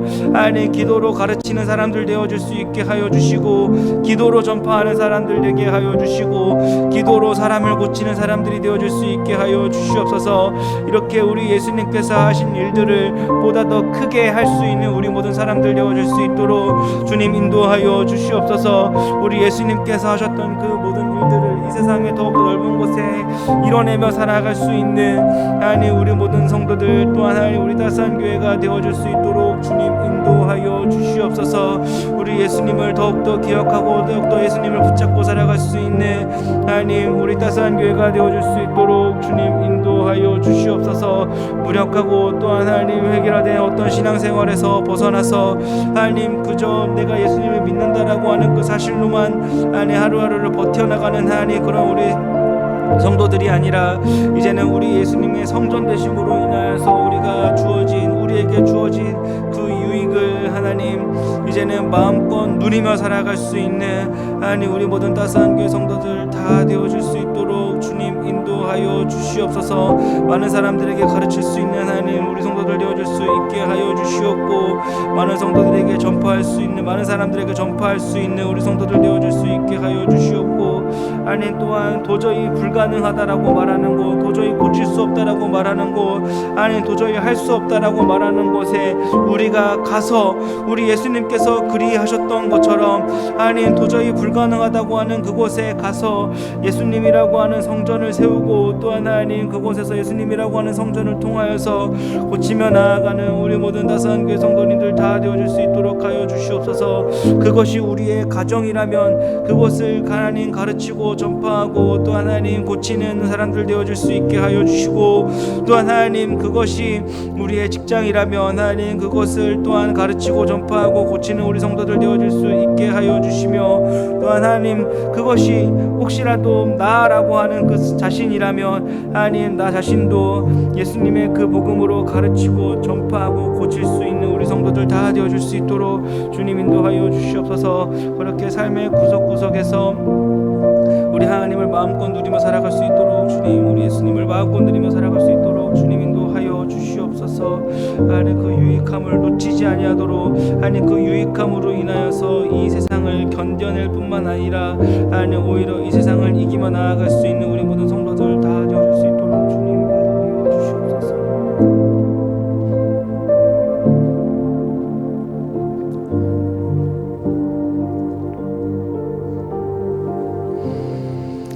우리 한 가지 더 기도할 때 우리가 살펴본 것처럼 예수님께서 이기셨습니다. 예수님께서는 원수를 이기셨습니다. 이 세상의 임금이고 공중의 권세를 잡아서 수많은 성도들을 꿰고 또 하나님 앞에 참소하는 마귀를 우리 예수님이 이기셨습니다. 마귀에게는 이미 패배가 선언되어 있습니다. 이렇게 예수님의 승리가 확정되어 있고 그 승리로 우리를 부르고 계십니다. 그럼 우리는 어떻게 하겠습니까? 하나님, 이미 승리가 확정되어 있으니 당장의 어려움 때문에 그 승리를 포기하지 않도록 붙잡아 주옵소서. 이미 승리하시고 그 승리로 우리를 부르고 계시니 내 자존심이 상한다 해서, 가난하다 해서, 초라하다고 해서 포기하지 않도록 하여 주옵소서. 하나님, 예수 그리스도를 붙잡는 이 일이 흔들리지 않도록 하여 주시옵소서. 우리 시간 함께 한 번 더 기도하도록 하겠습니다. 하나님 아버지, 우리 예수님께서 이기셨습니다. 우리 예수님께서 그 모든 고난의 시간들을 영광으로 바꾸셨고, 하나님, 우리 예수님께서 그 모든 하나님 그 아픔들을 영광으로 바꾸시며 그 죽음까지도 영광으로 바꾸시며 우리 예수님께서 승리하셨습니다. 우리 예수님께서는 그 죽으심으로 우리 하나님의 영광스러움을 드러내셨고, 은혜 위에 은혜가 무엇인지를 하나님 우리에게 보여주셨습니다. 하나님, 마귀는 하나님 이제 하늘에서의 거처를 잃고 하나님 이 땅에서 발악하며 우리를 꿰기 위하여서, 참소하기 위하여서 하나님 지금도 하나님 틈을 노리고 있을 것인데, 하나님 우리가 너무나도 연약합니다. 마귀의 게임에 너무나도 쉽게 넘어지고 하나님 마귀의 참소에 너무나도 쉽게 연약해집니다. 하지만 하나님, 우리 예수님께서 이기셨습니다. 마귀를 쫓아내셨고 하나님 이제 마귀의 멸망이 하나님 남아있는데, 하나님 우리가 이 승리를 붙잡고 살아갈 수 있기를 소원합니다. 그냥 살아가고 또 하나님 그냥 단순히 일만 하며 살아가기도 바쁜 이 세상이지만, 하나님 우리가 그 승리를 바라보며 하나님 우리의 자존심이 무너지는 그 때에도, 또한 하나님 가난함 때문에 억울해지는 때에도, 또한 하나님 남들에게 뒤쳐져서 바보와 같이 보이는 그런 때에도 하나님 그 승리를 바라보며 우리가 견딜 수 있도록 우리를 붙잡아 주시옵소서. 우리를 도와주시옵소서. 우리가 하나님 그 예수 그리스도의 승리를 놓치지 아니하도록, 하나님 흔들리지 아니하도록, 우리가 그 붙잡은 것들을 잃어버리지 아니하도록 우리 하나님께서 붙잡아 주셔서 하나님 그 승리를 향해 부르시는 그 예수님께 달려나갈 수 있도록, 그리하여서 예수님께 안겨서 그 승리를 맛볼 수 있도록 하나님께서 우리를 붙잡아 주시옵소서. 그 예수님의 승리를 우리가 붙잡아 살아갈 수 있도록 주님 인도하여 주시옵소서.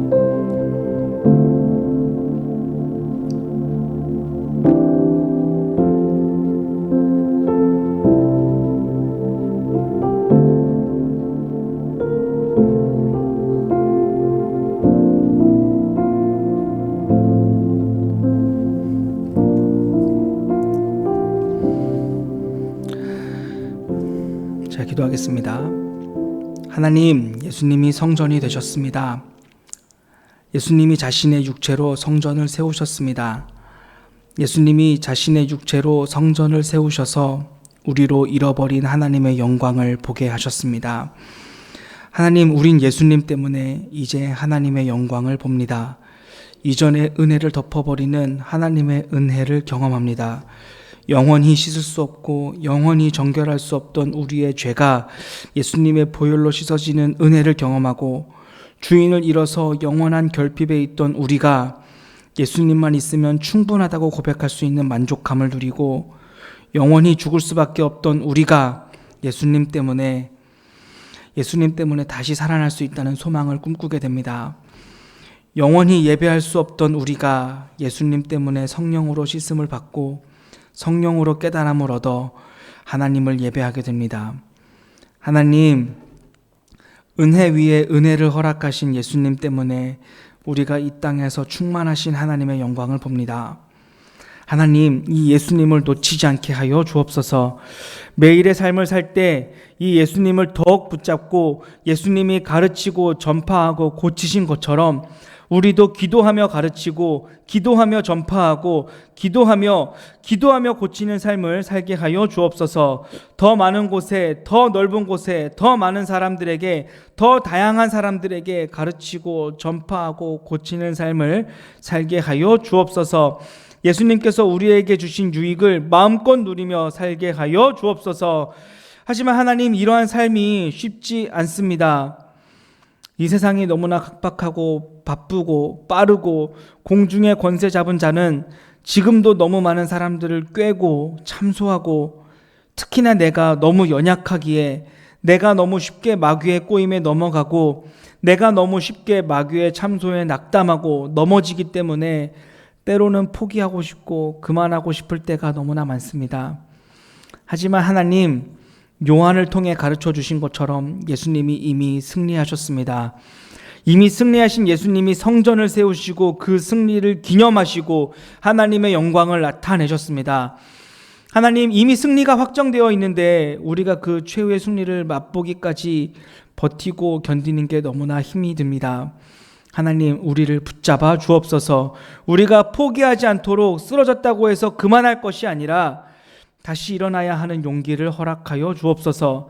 그리하여서 그 최후 승리를 얻는 그날에 우리의 모든 눈물을 닦아주시고 우리의 모든 상처들을 싸매어 주시는 예수 그리스도의 품에 안길 수 있게 하여 주옵소서. 이 모든 말씀 예수님의 이름으로 기도하옵나이다. 아멘. 하늘에 계신 우리 아버지여, 이름이 거룩히 여김을 받으시오며 나라가 임하시오며 뜻이 하늘에서 이루어진 것 같이 땅에서도 이루어지이다. 오늘 우리에게 일용할 양식을 주시옵고 우리가 우리에게 죄 지은 자를 사하여 준 것 같이 우리 죄를 사하여 주시옵고 우리를 시험에 들게 하지 마시옵고 다만 악에서 구하시옵소서. 나라와 권세와 영광이 아버지께 영원히 있사옵나이다. 아멘.